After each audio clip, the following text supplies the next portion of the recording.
I'd have to have a cheeseboard. A cheeseboard now. Yeah. With a glass of red. Yeah. Gogglebox. Oh, Smash it. tell you what. They should be after us.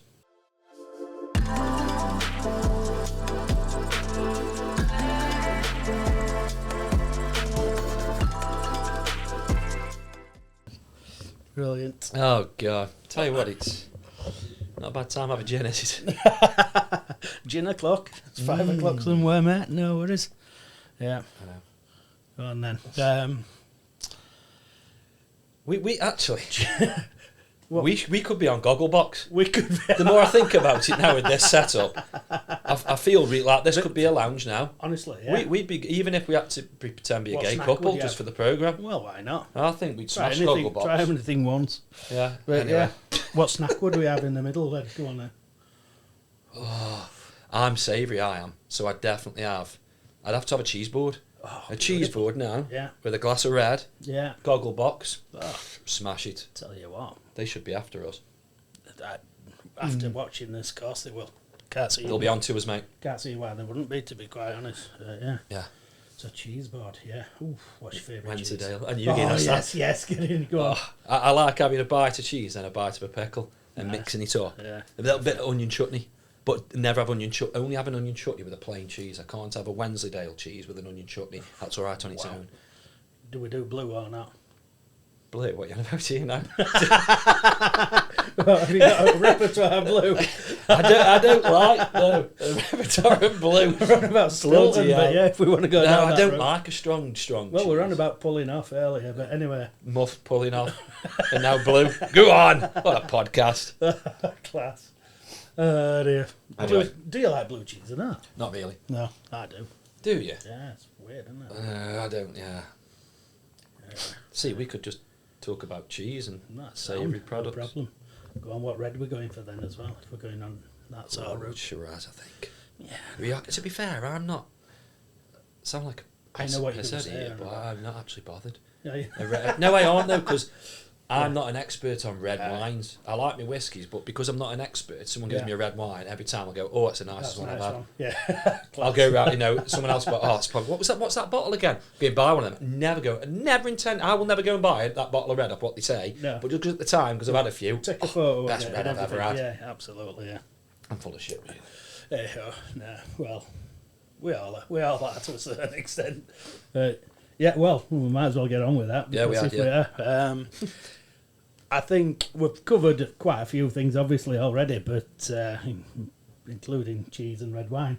But I think we talk about how, yeah, obviously, we get along, our companies sort of like interact, we sort of like being successful together, and I think if we went down the route of talking about not collaborations but networking as such, Yeah. how big a thing do you think that is in business? Massive. Now, I know there's different levels of networking groups. You can get these BNI group things, and I've tried them, and it didn't really work for us for whatever reason. But as you've seen recently, you were invited to the showroom. Yeah. And I think when you look at outdoor living as a whole, and particularly now, it's not just one area. You've got garden designers, you've got your landscaping, you've got your materials, you've got your maybe sometimes an architectural design, you've got the outdoor structures, outdoor kit. There's so many people, swim spas. There's so many people that you can link now. And if you've got a tight network of good people, again, the trust, the level of quality, how they work, and you're coming up against a project, and there's opportunity to be able to go, look, these are the guys to work with, these are the guys to work with. And just from that, you don't want anything back. No. Someone's giving you a call, I've recommended you, I like the way you work, crack on. Yeah, absolutely, yeah. And I think that's massive, the thing, in life in general, isn't it? I think networking, knowing the people in the right places, knowing that people can, again, trust you and do whatever else, like I say, you take it into your, you work outside OFC and, the things that you do. It's like people would look at you for hosting an event just because they know you and trusted you, and you know that it's going to be a great thing. So that wouldn't happen without people being in your network. If you host an event and were a dick with somebody, then that's you done. I think people, like you say, it's the character again. And if people buy into you and like you as a person and feel that there's trust there, you'll get opportunities all the time. Yeah. You know, there's people that I've hosted events for, or I've done evenings with, you know, famous faces, and they'll see the other work at like open space. That, you know, that's my job. That's what I do in the week. Open space concepts, and the amount of people that have come to me for structures just through that side of things, or have come through me for hosting events because they've seen having that link is, you know, it's so important. And again, it comes to, you know, whether I host an event, I always say, and I openly have, whether it's been to my wife, whether it's been to mates, when I get that mic and I'm in that room, I'm going to give people the best night they've ever had. Not in that kind of way. Well, but you know what I mean? Where, when you go up there, whether it's hosting an event and you walk out that room, you want people to go, you know, I want to make that an experience for everyone. You know, you've got to win the room within 5 minutes, less. You've got to get people on their feet. You're all in for a great night, whether it's a charity event or, you know, you're interviewing someone. You've got to leave a lasting impression to, we need him again. We need him again next year to host that. And it's the same with, you know, bringing it into work. I want to be working with him because I love the way he works, and I'll, you know. I'll be honest with you. I really underestimated the sort of like the power of networking. You know, as somebody in a position within the company, you get invited to a lot of things, and it's sort of like one of those things that you think, I haven't got time for this. I haven't got time to do that. I haven't got time. It should be the opposite. You should be the one going out there to be able to sort of like put the influence on other people there, and that goes with not necessarily trying to go and sell your product or your company out there to people. Just being around people and being yourself, as you know we are, is like, I'd massively underestimated it, and it was only in the past sort of like 18 months since, you know, I've talked about Helen, who we have as a sort of like a bit of a coach, life coach, business coach, and taking yourselves out of the operational side of things to allow you to be able to have that networking it's one of the things that leaders of businesses should do. It's not really should do, must do to allow growth. I think you look at the age of probably business owners now, and if they're in the 60s, 70s, and they've not been used to that full networking. If you go back even 10, 15 years, it was probably just a game of golf. Yeah. You know, you always see the best business you do is on a golf course. Yeah.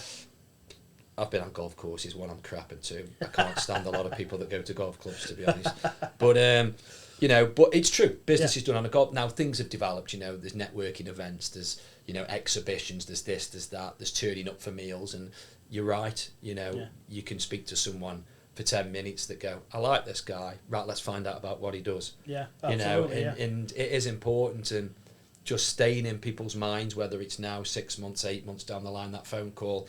I know I've not spoke to you, but I've been following you on Instagram and following your story and what you do. I've got an opportunity now. Well, you've just preempted me, and what we're going to say then is sort of like that networking physically in front of people as well also then translates into the social media side of things, this type of thing, you know, this is networking, you know, and people watching this are also, we're hitting another audience that might not have hit before, or, you know, RFU or what, you know, that type of thing. But us getting ourselves out there is networking and working, you know, allowing us to be connected with other types of industry types of people. Of course, it is. You know, something that probably wouldn't have happened before. And I know we're on about the government, on about kids and social media and things like that, and I've got two lads who are massively into cricket. Yeah, they absolutely would not be in the position they are within their cricket development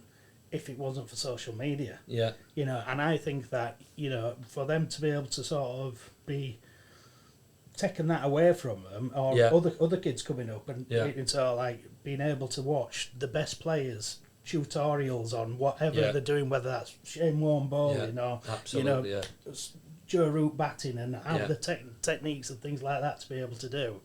And I've gone down boring cricket route, but I think that the powers of social media and that they've been networking with one of the best batters.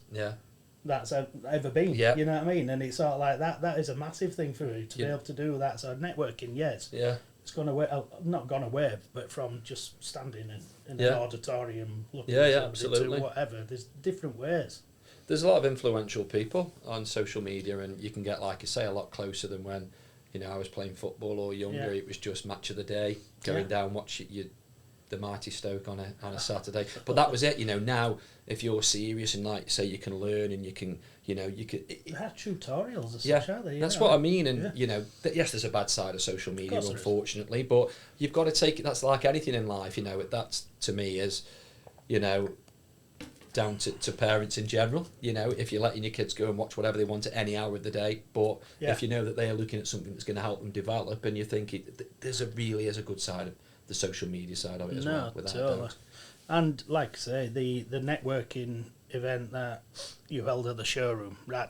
It was just literally 20 people, 25 people there, all like-minded, all got pulled off. Yeah, their day-to-day basis. Hey, Amy, that's one for you. Hey.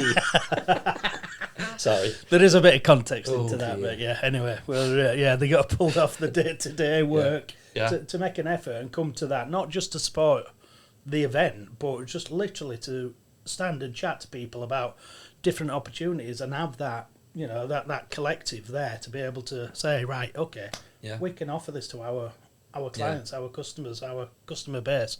Yeah, we can do this, this, and this. Amazing opportunity. You don't need a massive amount of people. You could easily get on and invite 150, 200 people to the showroom. People aren't going to have the chance to talk. There's not going to be a lot in common. And luckily for us and those people that were there that day, I know that there's a link for everyone. And in an ideal world, it's bring everybody together.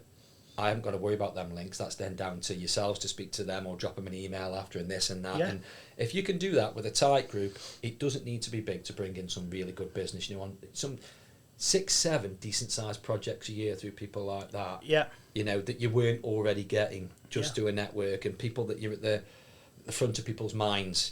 I know I'll go to. That's all you can ever ask for.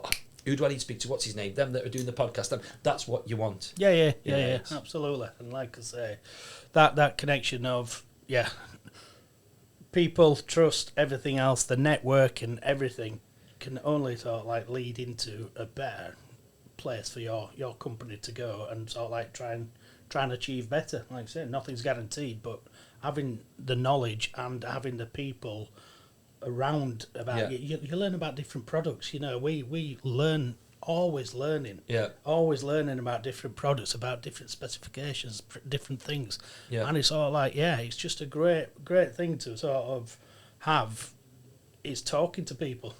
It's like your group of friends in life.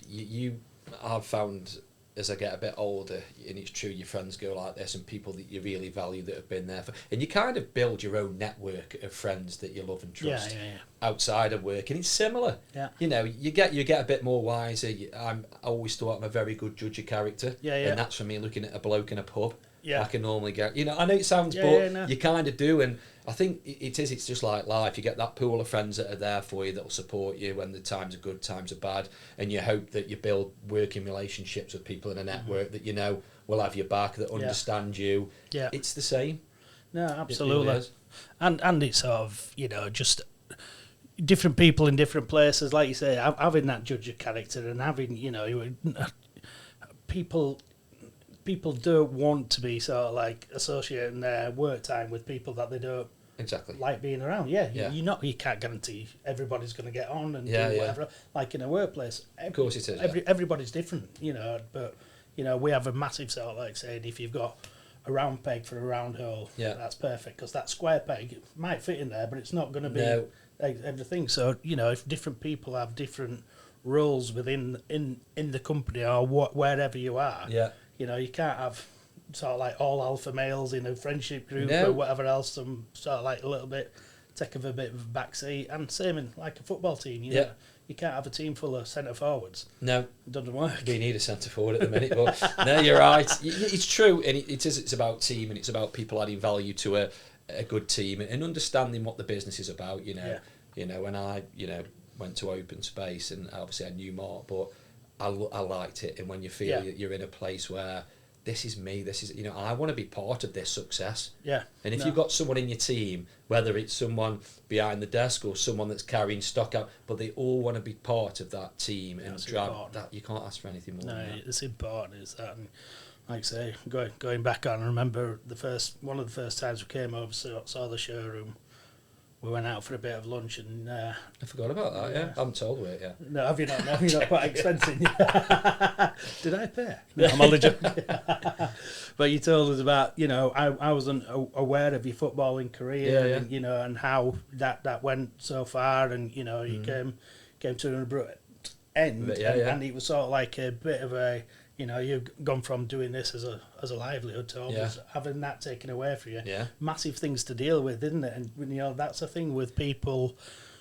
People don't know people's stories without getting to know them. No, things happen in life that shape you. Whether it's personal things that have gone in your life that you don't talk about to people, or it's football. And being dropped and being from the age of 5, which I did a podcast a while back about. Academy football, and it baffles me that I was signed at Stoke at 5. Now, what did they see in a 5-year-old? What did I do that really impressed? But then you go in and out in different clubs, and then it's only when you're 16 after all that time. Yeah. Right, Dan, sorry. You've got to that point now where this is it. This is my career. Yeah. Then you feel like you've let a lot of people down, but it was tough, but you deal with it. No, absolutely. You deal with different situations as well, and I think... I just wasn't good enough. No, I'm sure you were. But mind you, when you told me about how you got injured quite recently, shall we mention that? No, let's leave that. No, okay. Very dangerous sport is netball. Yeah, if you're a boxer, ex-footballer. Oh God, yeah. And you do, yeah. Anyway, sorry about bringing that up, but I laugh at it now. It's all back and now. Severe injury playing netball. Football for years, still boxing and training now, but snapped Achilles playing netball in a mixed tournament. So yeah, happy days. Right, love.